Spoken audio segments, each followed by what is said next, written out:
Hi friends, எல்லோருக்கும் வணக்கம். இன்றைக்கான வீடியோ ஆக்சுவலாக நான் வந்துட்டு சிங்கப்பூரில் ஒர்க் பண்ணிகிட்ருக்கேன்னு சொல்லிட்டு போட்டிருப்பேன்.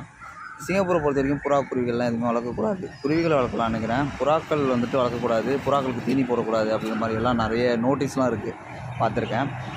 இப்போது இன்றைக்கி என்ன நியூஸ்னு பார்த்தீங்கன்னா, நம்ம ரெகுலராக ஒரு வழியாக போயிட்டுருப்பேன். அந்த வழியில் வந்து பார்த்திங்கன்னா நிறைய புறாக்கள்லாம் வந்துட்டு தீனிகள் மேயும். புறாக்கள் வந்து பார்த்திங்கன்னா கூண்டெல்லாம் கட்டி வச்சுருக்கு. அந்த கூண்டுலேருந்து இன்றைக்கி ஒரு காக்கா கொத்தி புறா குஞ்சு கீழே விழுந்து கிடக்கு. அதை வந்துட்டு பார்த்திங்கன்னா காட்டுறேன். நான் இந்த புறா வந்துட்டு குஞ்சு பொறிச்சு வச்சுருக்கேன் அப்படின்றத நான் 2-3 நாளுக்கு முன்னாடியே பார்த்துட்டேன். 2-3 நாளுக்கு முன்னாடியே பார்த்தேன். அந்த குஞ்சு வந்துட்டு பார்த்தா அடிக்கடி தீனி அது அம்மா அப்பா கிட்ட வாங்கிட்டுருக்கோம். இன்றைக்கி வந்து பார்த்தீங்கன்னா அந்த புறா குஞ்சு கீழே விழுந்து கிடக்கு. அந்த கூண்டுலேயும் நம்ம எடுத்து வைக்க முடியாது. எந்த இடத்துல கூண்டு இருக்குது, புறா குஞ்சு எங்கே இருக்குது அப்படின்றதையும் காட்டுறேன்.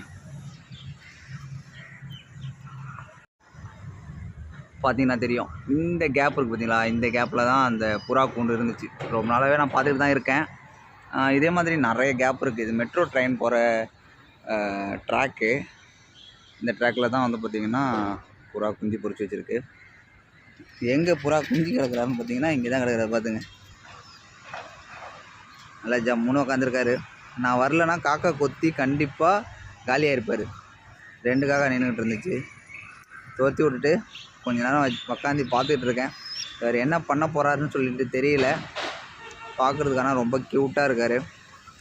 என்னால் வந்துட்டு ஒன்றுமே பண்ண முடியாது. ஏன்னா ரூம்லேயும் எடுத்துகிட்டு போய் வளர்க்க முடியாது. வளர்க்குறதுக்கு இங்கே பர்மிஷன் கிடையாது. பக்கத்தில் இருக்கிறவங்க யாராச்சும் கம்ப்ளைண்ட் பண்ணாங்கன்னா $10,000 வந்து ஃபைன் கட்டணும்.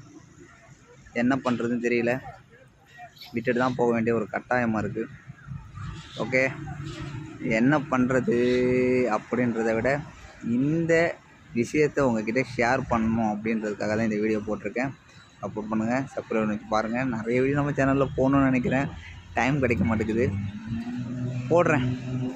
முடிஞ்சால் வந்துட்டு சிங்கப்பூரில் என்னென்ன இடத்துல எவ்வளோ புறாக்கள் இருக்குது அதை எல்லாத்தையுமே காட்டுறேன். நிறையா இருக்குது, கலர் புறாக்கள்லாம் எக்கச்சக்கமாக இருக்குது. எல்லாத்தையுமே காட்டுறேன், ஒவ்வொரு வீடியோவில் காட்டுறேன்.